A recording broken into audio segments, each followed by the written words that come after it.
Today we are taking a look at an article from The Athletic talking about which players are the most likely stars to be traded ahead of the NHL trade deadline heading into the upcoming season. We also have some RFA updates on the contracts that were just signed for Hughes and Pettersson, the latest on Brady Tkachuk. We also have some more waivers news, lots there, including a claim and several more players being placed on waivers, and we have a signing in Montreal, as well as the NHL talking to Robin Lehner about his Twitter tirade that happened last night. All that and more coming up next. So welcome back to another video here at Top Shelf Hockey. Now, as I mentioned, we really do have a variety of things to talk about here today. Let's kick things off with the latest on Robin Lehner. Now, as I record this video, just a little bit after 8 o'clock Atlantic time, I'm in the Atlantic time zone here in Canada, there's been no further messages or tweets by Robin Lehner. I know on the tirade he went on last night, he indicated more information was going to be released today, and he's going to release like a little bit every day basically until the league starts taking action on a combination of things really. One, helping get the Jack Eichel situation resolved. Number two, obviously talking about the fact that teams were giving out unprescribed drugs and medication to players, and that oftentimes they didn't even know what it was. He even called out directly the Philadelphia Flyers and Alain Vigneault. He really had a lot to say, and obviously, like I said, if a lot of it is true, clearly it really paints a bad picture for what goes on behind the scenes with the NHL. He also called out the Sabres not only for the Eichel situation, but he also went on to say about how he felt they really badly managed his own injury situation with his ankle when he was playing there a few years back. So obviously he had a lot of bombshell stuff to drop last night on Twitter. It certainly got a ton of attention, and Elliot Friedman's reporting this morning that he believes the NHL was reaching out to Lehner directly to see if they could interview him directly and kind of keep the information behind the scenes. But the problem is even if the NHL offers to do an investigation, we've seen this time and time again where they say they're going to investigate, and then I think they just sometimes wait for the public to forget about it, and then nothing ever happens. Like, look at the Akeem Alou situation, the whole racist situation that happened with several coaches being under fire before, with Bill Peters losing his job in Calgary. They were supposed to investigate a lot of stuff that happened with that, all the incidents leading up to that, and they didn't really do anything. Really, it's been like, almost 2 years or something now, and that investigation has never been released of any information. Obviously, look at the situation with the Blackhawks and the whole allegations against that organization right now, and they're not really doing much of anything. Like, yes, there's an investigation pending, but it's just, you'd like to see more formal actions and things taken more seriously instead of just sweeping them under the rug and waiting for people to forget about them, because that's certainly how it comes across. And Robin Lehner is looking to make changes in the NHL. I know on that video that I put out last night talking about all the Lehner tweets and comments, there were some people that obviously really don't like Robin Lehner, telling him to get back on his meds and that he's crazy and really calling him down. But you know what? He's the one that's in NHL dressing rooms. He would have a lot more information than any of us would. And at this point, I'm not going to say that everything he's saying is fact or true, but we have to at least wait for it to be investigated and discuss it. And I don't think Robin Lehner deserves to be attacked. I mean, Robin Lehner, to me, is a brave individual who's already spoken out about a lot of the battles he's gone through with mental health and everything else. And then for people just to call him down and to call him crazy, to me, you're just as much part of the problem. And it's not going to help the culture in hockey change until people like that can really stop that kind of behavior and realize what kind of thought process that does. Like, you're just creating a really bad situation here, in my opinion. So let's wait and see what the NHL comments. If we get anything, will Lehner talk further? At this point, it's all up in the air and question marks, and we're waiting to find out what can be verified. Now, one thing we did learn a little bit, as far as Lehner's comments regarding the Flyers, there was another Philadelphia media person, I can't remember their name, but they did tweet out that they felt it was in regards to Nolan Patrick. Of course, Nolan Patrick played for the Flyers, now with Vegas, and that he was given, apparently, supposedly, or allegedly, given some of those drugs that Lehner was talking about without even knowing what it was, like Ambien, I believe it is, and things like that. So, that's where it looks like the Philly connection is between Vigneault and what Lehner was talking about. But we'll have to wait and see. It's just some pretty serious allegations, and if there's truth to it, then there needs to be changes, there needs to be things done, and that's all I'm going to say about it. I can't say what's true and what's not, because I don't have access to that kind of information. But I think we need to take what Robin Lehner is saying very seriously and hope the league looks into it to create change if indeed it's legit. Moving on to some other news here today, we got a pretty big signing in Montreal. I think this is a pretty important player. Jake Evans signs a 3-year contract at $1.7 million AAV. He's taken a unique road to the NHL, put in his time, paid his dues. He's a prime example of never giving up. This guy was a 7th-round pick, almost at the end of the draft, back in 2014. And then he went on to play 4 years at UND, had a full college career, signed with Montreal afterwards, put in basically the equivalent of 2 full years in the minors, get a little bit of NHL time before that, and then last year proved that he could stick in the NHL and was playing a pretty important role for them on their march to the Stanley Cup final. So he gets rewarded with a 3-year deal at 1.7. Great contract. I think hopefully he can learn to produce a little bit more offensively, but still, at this stage of his career, Evans has proven to be a regular NHL player and a guy who can play a role for Montreal. It's not a huge role, but it's certainly an important role at times. And this is, like I said, a prime example of a player that you could kind of look to as, never give up and keep pushing, because dreams can happen when you work hard enough. Now, as far as the RFA updates go here, Pettersson and Hughes, we finally got more of a breakdown on their contracts. They've officially returned to Vancouver. They had a media conference earlier today. We get the breakdown on Quinn Hughes. There was no signing bonus money. It's all pretty standard. It starts with the salary that's low, balloons in the middle, and then starts to tail off in the final year. So it goes at $4 million, up to 6, 8.6, 9.5, 10.25 million, and then drops to 8.25 in the final year. So obviously they're buying 1 year of unrestricted free agency for him. So he'll be a fairly young UFA if he doesn't extend before the end of the deal. Elias Pettersson gets a 3-year contract with a contract breakdown here of $4 million in the first year with $1 million signing bonus. And then he gets $7.8 million. And then the third year, which we said was kind of important to watch and was probably the sticking point here, is $10.25 million. So between the two contracts, only $1 million in signing bonus, I think. And we've seen other teams as well, some fairly prominent RFAs not get the signing bonuses either. It seems to be a situation now where they're not getting them. Teams just can't really afford to pay them after all the lost revenue. At least I can't speak for all teams, but many teams anyways. So the latest word on Brady Tkachuk is that it's not a signing bonus issue. There was some, including Darren Dreger, that was saying as much as 3, 4, 5 days ago that they believed that it was more about structure than anything else when it comes to the holdup. And now many are saying that it's actually more about money, that it's signing bonuses are not the issue. I think at this point, looking at Hughes and Pettersson and Kaprizov and all these other RFAs that we've seen signed here in the last few weeks, there really is next to no signing bonus money. I don't see that being a holdup. There was some talk that Brady was looking for around north of 8.4 million was the words that were used, and that the Sens were closer to 8. So to me, with the time ticking here, you bridge the gap, meet in the middle, get a deal done. But that's just me. Obviously, for him to be able to play opening night, realistically, he needs to sign probably in the next 24 hours or so, probably Tuesday at the absolute latest. That gets him to Ottawa and gets him about a week of training camp thereabouts, maybe a preseason game. But, it's debatable if he doesn't sign in the next day or two at most that he would be available for opening night and actually be ready. And of course, his pals that he was hanging out with in Michigan, Hughes and Pettersson, are now signed and off to Vancouver, so he's kind of on his own.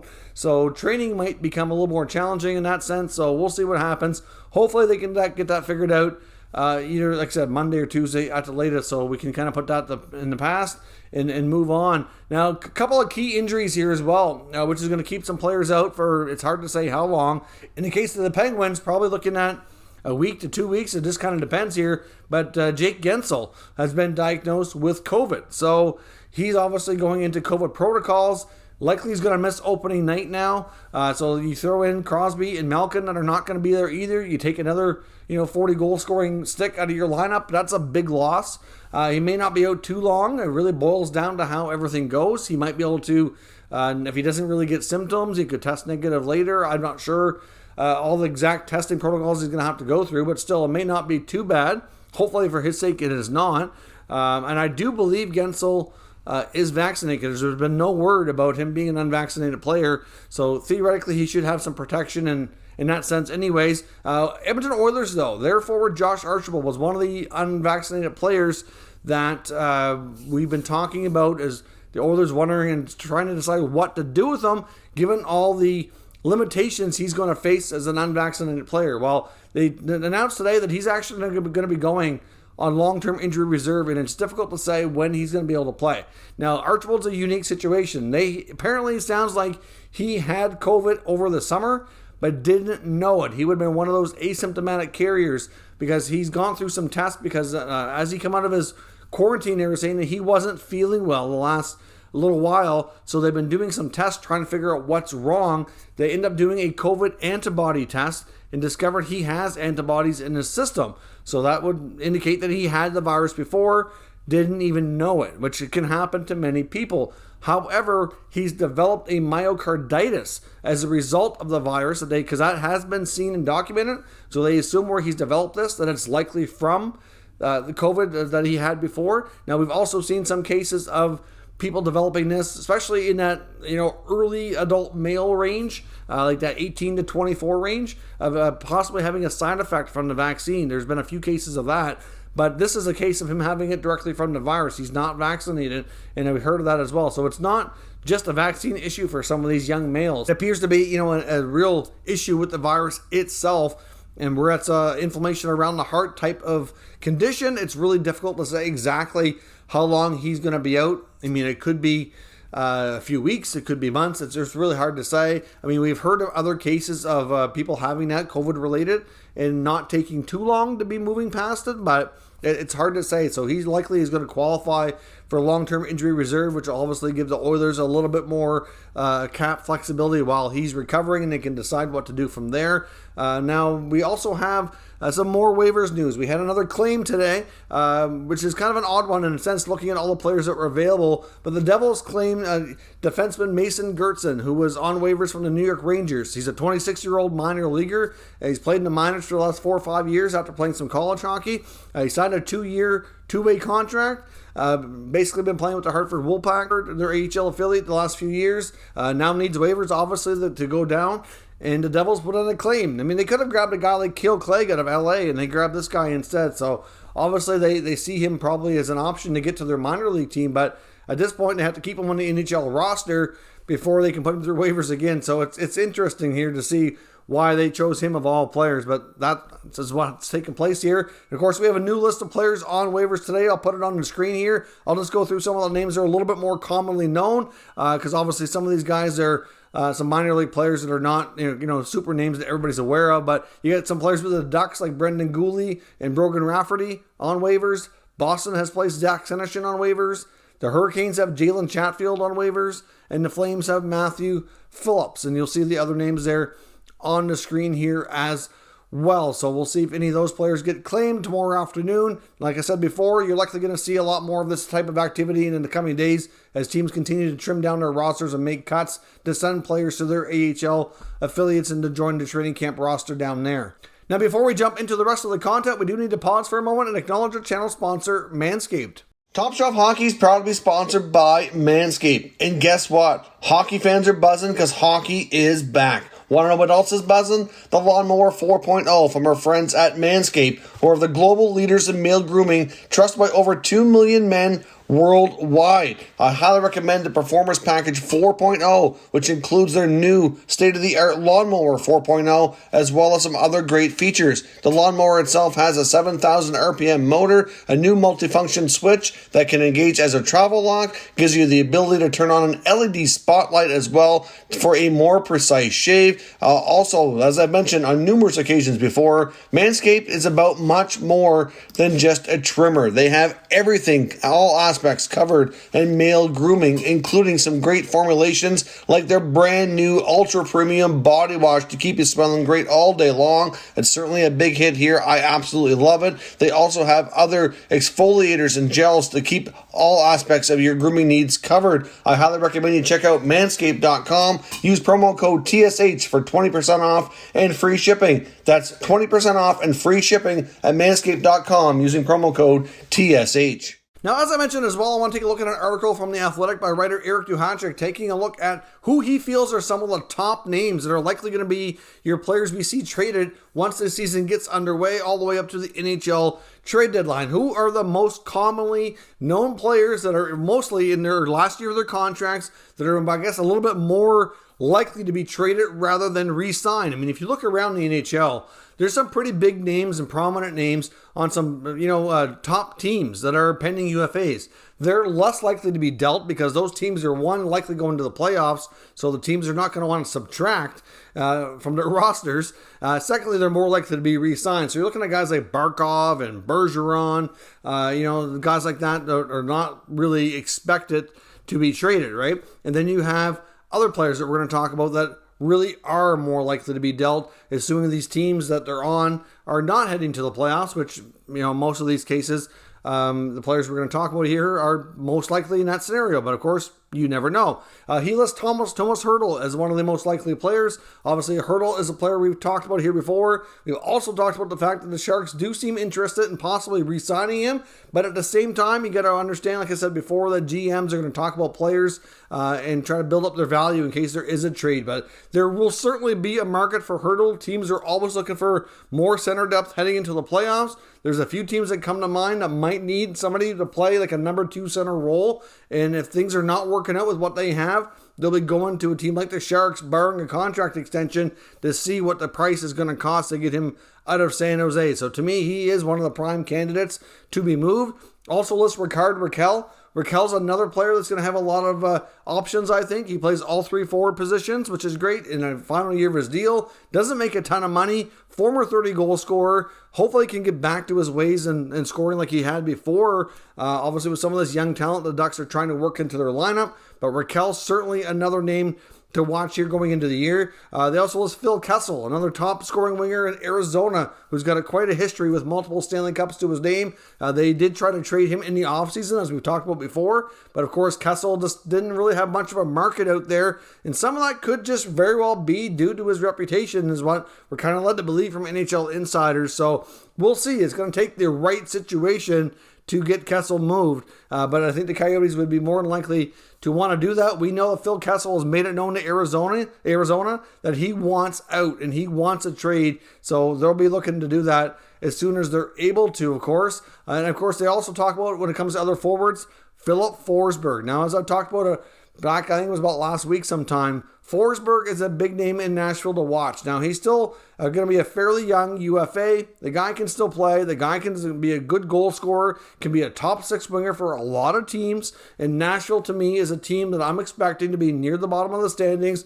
continue to take steps backwards and continue to work towards a rebuild. And really, in the case of Forsberg and Ekholm, it sounds like Ekholm wants to stay and sign a new contract, where Forsberg wants to weigh his options. And he was recently quoted as saying that, he's had a good time in Nashville, he's liked it there and all that, but at the same time, it's a business. Obviously wants to be in a winning environment and really wants to kind of, maybe see what his options are. So he didn't really sound like he was overly committed to staying in Nashville. Obviously, if the money's right and they see the right improvements with the team, maybe. I don't think he was really going to rule it out.